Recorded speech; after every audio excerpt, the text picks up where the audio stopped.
Kronologi perampokan sadis di Pelalawan, di kantor PT Malika Putri Tunggal, MPT, pelaku sempat main ke Pekanbaru, cuci tangan yang berdarah dan lempar CCTV. Tersangka Jody diringkus 12 jam setelah merampok kantor pembayaran surat pengantar buah, SPB, Tandan Buah Segar, TBS, PT MPT sebesar Rp76 juta lebih. Berdasarkan hasil penyelidikan Satreskrim Polres Pelalawan dan Polsek Bandar Seikijang, kronologi perampokan ternyata tidak hanya seperti yang tergambar pada rekaman kamera close share ke television, CCTV, yang beredar di media sosial saja. Pelaku sempat datang 3 jam sebelum beraksi dan sempat ke kamar mandi kantor PT MPT. Bahkan setelah merampok, tersangka Jody seperti melarikan diri ke beberapa tempat, termasuk bermain ke mal yang ada di Kota Pekanbaru sebelum diringkus dan kakinya didor polisi. Sekitar pukul 14 WIB pria berusia 27 tahun itu mendatangi kantor pencairan SPB PT MPT di Jalan Tim Kilometer 43 Bandar Seikijang.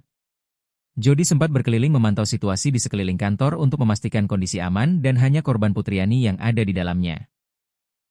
Ia telah merencanakan perampokan sejak berangkat dari rumah, karena terlilit pinjaman online, pinjol, sebesar Rp12 juta dan ia ketagihan judi online, judol, yang kalah hingga puluhan juta. Sebelumnya ia mencuri uang orang tuanya Rp20 juta dan dihabiskan bermain judi online. Dia semakin pusing mau membayarnya, termasuk utang pinjol. Makanya mau merampok, agar cepat dapat uang, papar Kompol Asep. Pelaku sempat berpura-pura menumpang ke kamar mandi kantor PT MPT dan mengambil sebuah gunting bergagang warna kuning dari atas meja di luar. Selanjutnya ia pergi dari tempat kejadian perkara, TKP. Sekitar jam 16.50 WIB, Jody kembali mendatangi TKP, ia menuju ruang kasir dan menemui korban Putriani. Tersangka mengancam korban pakai gunting dan meminta kunci lemari besi tempat penyimpangan uang. Namun korban menolak dan berteriak meminta tolong.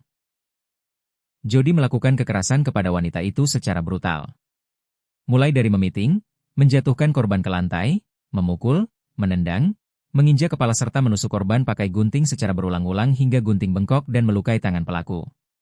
Kemudian honorer di salah satu sekolah di Kerinci Kiri, Kabupaten Siak itu mengambil obeng di atas meja kasir dan kembali menghujani korban dengan tikaman ke tubuhnya mulai dari kepala, perut, punggung, dan lainnya. Korban melawan untuk melindungi dirinya sambil terus berteriak minta tolong. Setelah korban lemas, pelaku kembali meminta kunci brankas dan diserahkan oleh korban. Ia mengambil uang dan memasukkan ke dalam plastik warna hitam. Setelah itu, pelaku kembali menusuk korban, agar tidak berteriak saat pelaku pergi, ujar Asep Rahmat. Jody kemudian menuju ke kamar mandi untuk mencuci tangannya yang berdarah. Sebelum pergi, pelaku juga sempat melempar kamera CCTV di luar kantor hingga rusak.